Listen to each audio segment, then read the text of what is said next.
We're starting this brand new series today called A Better Us. It is about the most self-explanatory title of a series that we could come up with. We are simply talking about bettering us. If you have a Bible, you can flip it open to James. We're going to be kind of everywhere this morning, but you can anchor yourself in James if you want, and it's in your notes on the screen behind me. But every season or fall kickoff that we have, we kind of start the season off with a relationship series. Every year we try and do one or two of those, and one of them is always the fall. So over the next few weeks, what we're going to do is kind of just explore relationships. And you don't have to be married. You don't have to be even in a love relationship. I don't know what those would be called. A love one. We'll call it a love relationship. Someone can correct me later. Maybe you're dating, maybe you're married, maybe you are just friends, maybe you are, it's complicated. Whatever that looks like for you, maybe you're married and it's complicated. Whatever that relationship looks like, over the next few weeks, we'll kind of cover a gambit of everything. And the idea is that we get better. Over the next few weeks, I truly believe that our faith walk and this thing that we have with Jesus is just us getting better.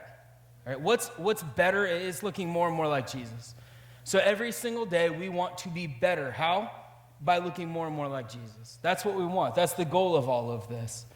When I think about relationships and really every time we talk about it on Sunday, we preach, it's always, for me, it always comes down to music. Relationships and music go hand in hand. I don't know how you were growing up or in your dating relationships or maybe in your marriage, but relationships and music always go hand in hand. I have a song that will go with basically every situation that I've ever been in, basically all of them. The downside is they're never the happy love songs. They never have been, they never will be. Shane has accepted this about me. I actually tried this week to think of some happy love songs. Legitimately could not do it. I'm sure they exist. They just do not exist in my life. When Shane and I first started hanging out, actually the first time we hung out, we sat in my car. Just sat in my car in a church parking lot till God knows what time. I don't advocate for this. Nothing good happens after 10 o'clock. But we sat and we just listened to this song that became our song, right, eventually. There's this song called Lullaby, and it sounds sweet, but it's actually about a giant spider that eats a man. And there's a whole bunch of, abuse references. It's just a very odd song. But music's always a weird thing, because generally, for me at least, all of these occasions where music is attached to something, it's rarely in a happy, fun, loving way. When I was a kid, I was kind of reared on oldies and the 60s oldies, right? I always get really nervous because I think that my kids think I listen to the oldies. It's just that the oldies keep moving generations ahead. I watched this video the other day about my all-time favorite band, and the video was called Teenagers React. And I thought, why are teenagers reacting to this? Like, this is good music, right? But the whole thing was these kids just being blown away on how terrible this music is. And I thought, I'm living out the oldies, right? Like, the generations have moved ahead. My dad forced me to listen to his oldies. Some of you are part of those generations. But I was thinking about this music that I grew up on as a child. You know, we would go on these road trips, and I'd be like, Dad, can we listen to my music? And I'd be like, nope. And then he would turn on his music. I do the same thing to my kids, and they'll do the same to theirs, I'm sure. No, you're going to listen to my music the whole way, right? That's how it was. But I listened to these songs. I was thinking about this week of these love songs, right? And I was trying to find good, positive, happy love songs. But the songs that popped in my head from those periods, from the time when I was a kid, are songs like Yesterday from the Beatles. Do you remember it? Yesterday, all my troubles seem so far away, right? And oh, that's good. Yeah, it was yesterday. No, now they're here to stay, right? Or what's the Sound of Silence, right? Simon and Garfunkel. Do you know it? Can you sing it? Do you know it? Hello, darkness, my old friend. I've come to talk with you again, right? It's so dark. And music is heavy, right? And for me, I grew up on that oldies stuff, but then my musical taste, they evolved and they changed, but they stopped in like the late 90s, early 2000s, in my prime. And this genre of music came out called emo music. Emo, I believe, started in the early 1900s. It's just that we titled it in the early 2000s. And it stood for emotional music, but the emotions were never happy, right? They were all sad emotions. And I was this emo kid, and I listened to the emo music, the sad, sappy music. I flat ironed my hair, and I painted my fingernails. And it was an embarrassing time for me. You probably have them. Don't point fingers. My musical taste stopped at this. And I only listen to worship music now, probably. But I ran across this meme this week on the internet. Go ahead and throw that meme. I thought I'd share it with you. When I introduce my friends to some of my favorite emo bands, if I can get them depressed, then I'll have done my job, right? Like, that's how I live my life, right? If I can bring you down, I will. I'm just joking. It was sad. Music, for the most part, I think when it really plays into our emotions, it comes across very sad. The happy stuff doesn't stand out. The positive stuff doesn't necessarily stand out. It's the heavy stuff. It's the stuff that hits our emotions, right? It's the same reason why, you're playing music in here and you're playing your G chord and your C chord, but then you go to the minor notes, and the minor notes are what get you in here. You know what I mean? They're the things that make you hurt, right? Like you're standing in worship like this during the chorus, but then you get to the bridge and they hit that minor and you're like, come on. This is the good stuff, right? Because we're sparked by something that moves our emotions, but our emotions are not necessarily the happy emotions, they're the sad, heavy emotions. And so much of music is written in such a way that it reflects where we're at in life. And really it kind of begs this question of, why is so much of it like that? Why are we so heavy? Why is so much of our music us just asking for help? Most of that music comes down to relationships. All the good songs are written about relationships, right? And what's so crazy is that we're never immune to it. We never become immune to the heaviness of a relationship or the heartache of a relationship. It's why you can look back at the music in the 60s and you can say that's emo music, or you can look at the stuff from the 2000s and that's the heavy stuff. We're never immune to it. The stuff that you listened to as a teenager, it was heavy stuff. And it's stuff that is going to constantly be going on and on and on. Because no matter how old we get, we continue to battle the same thing. James writes this in chapter 1. He says, if any of you lack wisdom, you should ask God, who gives generously to all without finding fault, and it will be given to you.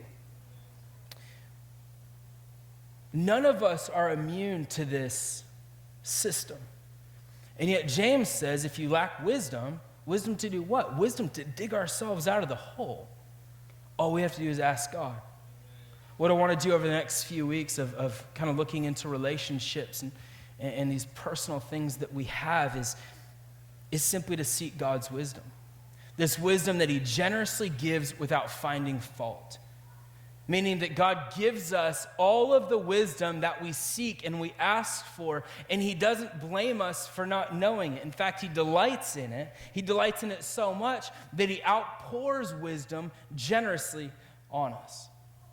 Next week, we're going to dive into some of the stages and seasons that we walk through specifically, but I want to start off this collection of messages by simply talking about why we don't understand and how we understand better. It's an incredibly simple message or concept of why we don't necessarily understand, why we get ourselves in these spots of not understanding each other. Maybe you've asked yourself that question before about your spouse or whoever it might be, or maybe you've identified strongly with that emotion before, this lack of understanding. The goal for today, the goal for the next few weeks, is that we would simply start working on right? That we start getting better, that we become better as we do life together. Let's unpack that question. Why we have confusion. The first thing is gender differences. At the beginning of time, God created man and God created woman, and he created us very, very differently, right? Like, we don't need to go over the anatomical reasons he created us differently. Like, he created us different with different emotions. and different desires and different dreams, and we value things differently, and we perceive things differently, and we look at things with different perspective. There are differences in our genders, and I think that most of the time we forget that they're legitimate differences. And when we forget that they're legitimate differences, that's when we begin to lose the relationship battle. When I don't give allowance for you to be different than me. I started thinking about this week. Do you remember the dress that changed colors that came out a year or two ago? Like, you either saw it as blue or you saw it as gold. Do you remember that? Who is a gold person? Do you remember? Any blue fans? I was a blue fan. I looked through Google Images this week, as I frequently do. And I feel like all my stories start or in the middle or sometime towards the end. I'll say I looked through Google Images. So I'm looking at Google Images at this dress this week because it's been a little while, and all of them were blue. I'm a blue person, right? The thing is I was thinking about it in this correlation. I don't know why this is the thing that popped in my head. But I was thinking to myself, that's how essentially our relationships are. I see blue and you see gold. The problem is that there is such a difference in us, and it's a legitimate difference. You actually see gold, but I think you're wrong, and it's blue, right? And so all of a sudden, this riff and this battle begins because you don't deserve to be different than me, right? And we have these differences, but we don't allow for those differences. The second thing is that stories unfold over time.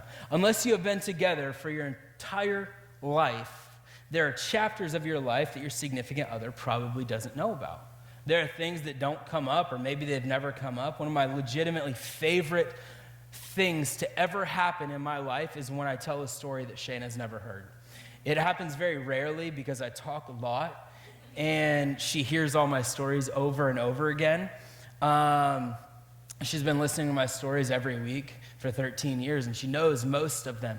Every once in a while, I'll tell her a story, and she won't know the story, and I feel like I could die happy, right? Like, that's like the climax of my week or month or life when I tell Shayna a story that she's not heard. On top of not knowing everything, we're constantly evolving and we're constantly changing, and there are things constantly popping up in our life that we want to talk about, that we want to tell each other, and the stories continue to unfold. I went yesterday and I took a safety course for a motorcycle. I'm all about safety. And thanks, Shayna.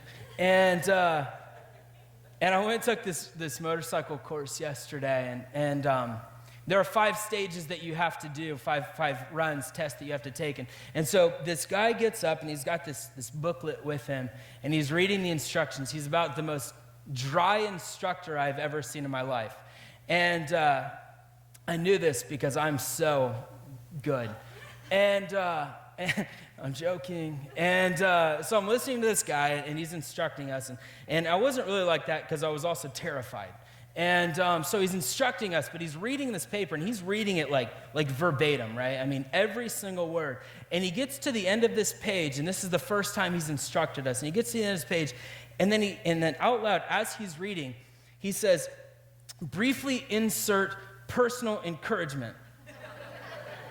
And then he looks up and he says, "You're going to do good." And then he goes back to the page. And in my head, I'm thinking, you have got to remember to tell Shayna about this. And so I go home, and I bust in the door, and I'm like, you'll never believe what happened today. And I tell her the story, and if I can get Shayna to laugh, I can die happy, right? And she laughed, and it was good. We're constantly evolving, and things are, and that's a silly story, of course, but things are constantly coming up in our life that someone else doesn't know. And we don't understand that things are constantly happening. We have to start understanding that. The third thing is that we have unique temperaments. Each one of us has a unique temperament. Sometimes I wish that they weren't unique. Sometimes I wish that they were the same so that we could understand each other better. Some of us need to marinate on things. Some of us want to get it over with, get the fight out of the way so that we can move on in life. Some of us like to bottle it up and then explode in a fit of rage. I won't tell you which one I am because Shayna would probably disagree. That's her unique temperament, disagreeing with me. Some of us are glass half full. Some are half empty. Some of us are slow to speak. Some of us want to write at the drop of a hat. A temperament is what it is, and it's okay for which one we are, so long as we're able to keep that temperament in check, so that it doesn't fly out of control, so that it doesn't damage or hurt our relationship. The fourth thing is different motivations. People understand things differently, and so they move and react towards things differently. Parts of understanding people is simply understanding that we are all wired differently. If you've ever taken a personality test like a Myers-Briggs or a DISC test, all of the results, and they're always different, right? Because we all function differently. We all have different motivations and thoughts and desires. There are a million different reasons for why they come up the way that they come up. One of the most popular ones out right now is called the Enneagram test. Has anyone ever taken it before? Oh, you're in for a real treat. We're doing it today. No, we're actually going to send a link this week. If you're not on our emailing list, fill out a connection card and drop it in the offering. We're going to send you a link to take this test. And the reason being is because it is without a doubt the most spot-on personality test that I've ever taken. And maybe you don't feel like you need to know what the personality... It really is kind of this cool exploration of who we are. But there are 9 types of personalities that fall into this test. For me, I'm a type 2. The type 2 is called a supportive advisor. The supportive advisor's kind of MO, or the description of this person, is that they are incredibly helpful. They always want to help others. But if no one recognizes that they're helping, we get very discouraged, right? It's like, I'm going to help you, but if you don't notice, I'm going to stop helping you. Like praise me for being awesome. Spot on. Shayna found this thing on the internet the other day. Somebody wrote this description of a type 2, and the description that they gave was a type 2 personality is the person that gathers all the menus at the table to hand to the waitress.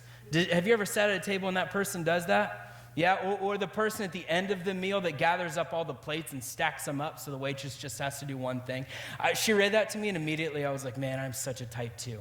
Because I have never been to a meal where I don't gather the menus, right? Like, I don't tip because I do most of the waitress's job. But I'll always clean the table for them. Always. Like, there has never been a rogue straw wrapper on a table that I sat at. It's just how it works. But seriously, I encourage you to take this test. I really think it's this fun exploration of why we tick the way that we tick. And I think that if you do it together, it gives you a better understanding of why the people you do life with tick the way that they tick. And like in every other test or personality thing, and there's no right answer, there's no wrong personality type unless you're not a type 2. I'm just joking. None are wrong, right? They're all different, and we all have different parts. And the idea being is that we're all wired different. We all have these different motivations and these different dreams and desires. The key is that we learn how to use them. And we learn how to use them not to discourage, but to encourage, to build life, to breathe life. Proverbs 12 says, the words of a reckless pierce like swords, but the tongue of the wise brings healing. So as we engage people that are clearly different than us, we have to ensure that we're engaging in such a way that we're placing value not only on our intent, but we're placing value on the impact that it has. It's scary because it's almost like we're forced to walk on eggshells around people because I've learned this about you. I've learned these things hurt you. And so now I have to be so careful because I'll probably offend you. And I know this from experience. We offend people.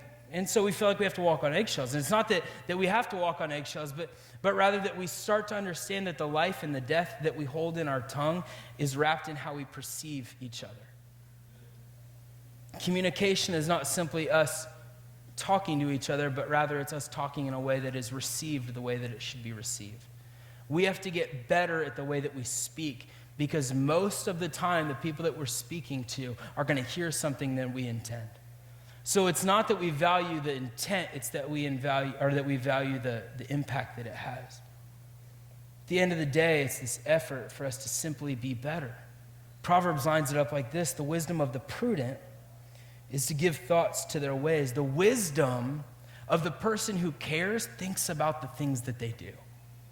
That's what it's saying. Wise people think about the things that they do. They think about the things that they say. So how do we do it? How do we get better? 5 quick thoughts. The first one is this: we commit to shame-free discovery. That is the weirdest ringtone I've ever heard in my entire life. It's very Irish, Scottish. I love it. There's this massive difference between shame and guilt. Right? The unfortunate side is we're really good at taking both on. We're really good at taking on guilt and taking on shame for ourselves, and we're really good at shelling both out. We're really good at making people feel guilty. We're really good at pushing shame on people. Guilt is real. Guilt is the thing that keeps us real. Guilt is the thing that says, we have a conscience. Shame is the thing that keeps us locked into our guilt. Shame is the thing that keeps us stuck in our guilt. Shame is the thing that allows us to assume Jesus doesn't take care of it because we're not worth it. And at the same time, shame is the thing that keeps other people locked in their guilt because we don't think they're worth it. In John chapter 15, Jesus is talking to his disciples, and he's telling this analogy of sorts. And he talks about how he is the vine and God is the gardener. And he says, as long as you stay attached to the vine, then you're going to produce good fruit. And at the end of this analogy, he closes it out with this simple command where he says, love each other as I have loved you. Love each other as I have loved you. It's an incredibly simple command, and yet it's so big and powerful. And I think that it begs this question of how does Jesus love? I don't think that we can ever love each other appropriately until we figure out how Jesus loved, especially if we're holding to this command that Jesus gives his disciples. Love each other as I have loved you. And all of our brokenness and all of our failure and all of our sin, he loves us in this unfathomable way. In his letter to the Philippians, Paul says this. He says, do nothing out of selfish ambition or vain conceit. Rather, in humility, value others above yourselves. Come on, I think that we could stop there and go change the world, right? I think that we could put a punctuation on today after that spot and we go change the world. Do nothing out of selfish ambition or vain conceit. Rather, in humility, value others above yourself, not looking to your own interests, but to each of you the interest of others. In your relationships with one another, have the same mindset as Jesus Christ. He lists this model, and then he says, have the same mindset as Christ. What is the mindset of Christ? This model that I've just given you. You before me. You before me. Every time, you before me. That I'm choosing to take care of you over me. We live in this society that says it's all about me. How do we get me better, me better, me better? Paul says, in humility, value others above yourselves. You before me before you. We become better when we put someone else first. Here's number 2. We be aware of our own default settings. You want a better understanding, you become aware of your default settings. James gives this kind of New Testament spin on Old Testament values. It's this practical, real-life application that lines up with who Jesus was. And one of his examples, he's writing this letter, and he says, dear brothers and sisters, take note of this. Everyone should be quick to listen, slow to speak, and slow to become angry. The reason that he's writing this is these people that he's writing to are not listening. They're not communicating with each other. They're lashing out at each other. And they're lashing out in anger and frustration. And James writes this letter to them. And he says, you got to stop acting this way. And it's an interesting thought because all of a sudden you have these people who go from listening or not listening, not communicating to each other, to people that are saying, okay, maybe I learned where my default setting is. Some of us have this default setting that defaults back to anger and defaults back to frustration, to this negative mindset. Here's one thing that I know. Health recognizes health. Healthy families recognize healthy families. Healthy people recognize healthy people. Healthy business people recognize healthy business people. Health recognizes health. We have to get to a place where we've created a lifestyle of health so that when these things come up, we reset and we default back to a healthy life. What is your default setting? What do you go back to? One of the things that we have to understand and come to terms with is some of the things that we walk through is not a temperamental thing. It's not character things. It's not personality. It's not these things that we are born into. Some of us defaulting back to this stuff, we default back to this stuff because it's just sin in our life. It's not your personality. It's not your character. It's just sin in your life. Sin is us missing the mark. What's the mark? Looking more and more like Jesus. 1 John says, if we claim to be without sin, we deceive ourselves and the truth is not in us. Sin is this detrimental thing that will bring us down every single time.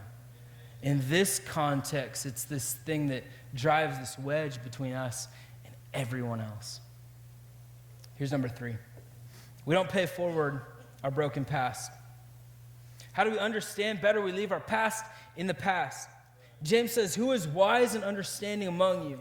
Let them show it by their good life, by deeds done in the humility that comes from wisdom.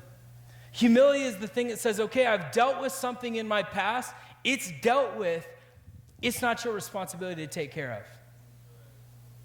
Wisdom frees us from the past that should be brought up, that should weigh us down, that should be this heavy burden on us. Wisdom is the thing that frees us and allows us to understand that Christ already paid a price for it. No one else needs to.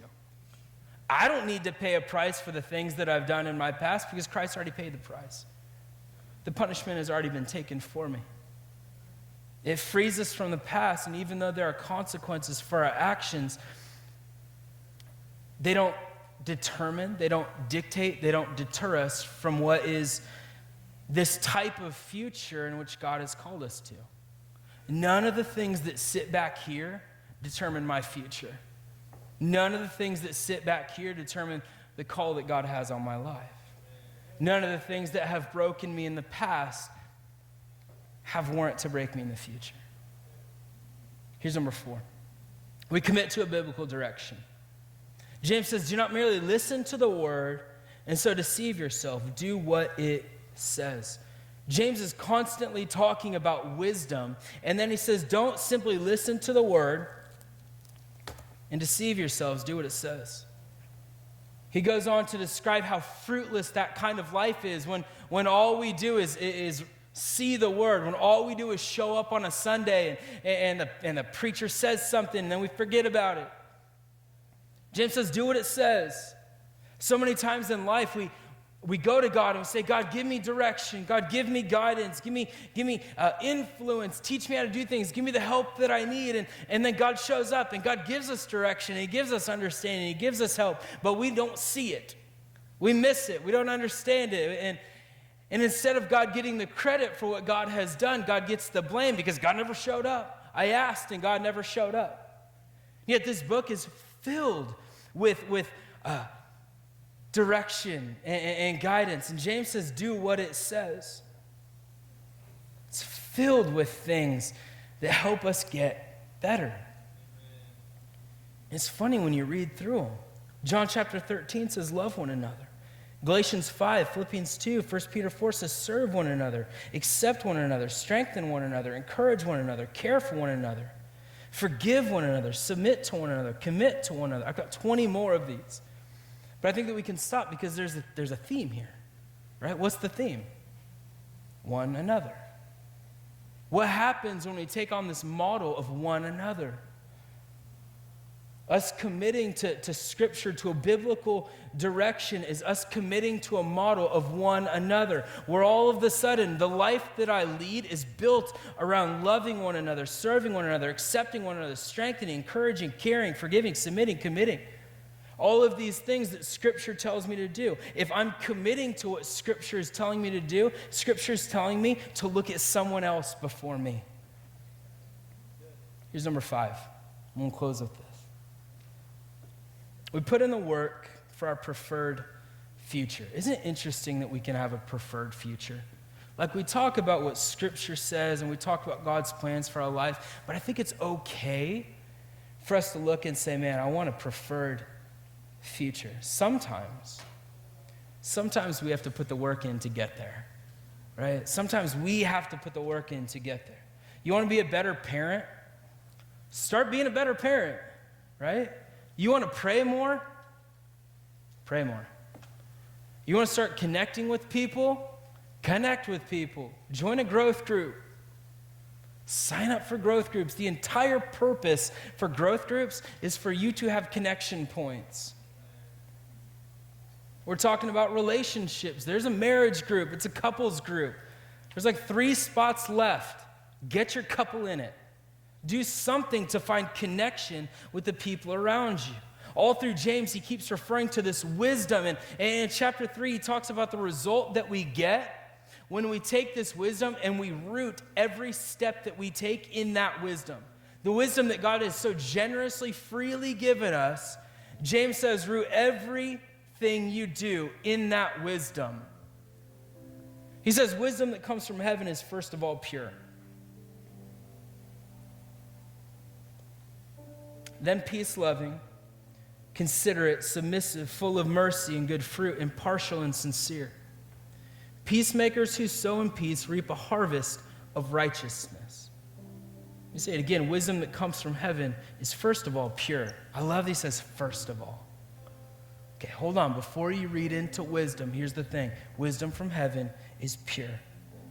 Then it's peace-loving, it's considerate, it's submissive, it's full of mercy and good fruit. We're talking about wisdom, right? We're not talking about people or the thing. We're talking about wisdom. The subject that James is writing is wisdom. It's peace-loving, it's considerate, it's submissive, it's full of mercy and good fruit, it's impartial and sincere. Peacemakers who sow in peace, and here's the result, they reap a harvest of righteousness. Life is hard, relationships are hard, and yet God didn't leave us alone in it. God didn't leave us without options in it. He gave us this hope that we can be better. The choice is ours. Do we want to be better? Do we want to be better? God has given us this wisdom, and James says that it's pure. All through this book, our wisdom is given to us. Here's the pure advice, the pure wisdom, the pure guidance that God gave us in getting better. Love one another, serve one another, accept one another, strengthen one another, encourage one another, care for each other, submit to each other, commit to each other. This is pure wisdom. It's unadulterated wisdom. I'm telling you how to get better. Love somebody before you love you. Put somebody in front of you. Care about your spouse's interest more than your interest. Go see the movie they want to see, right? Let them choose the restaurant. Figure out the way that they tick so that you can tick together.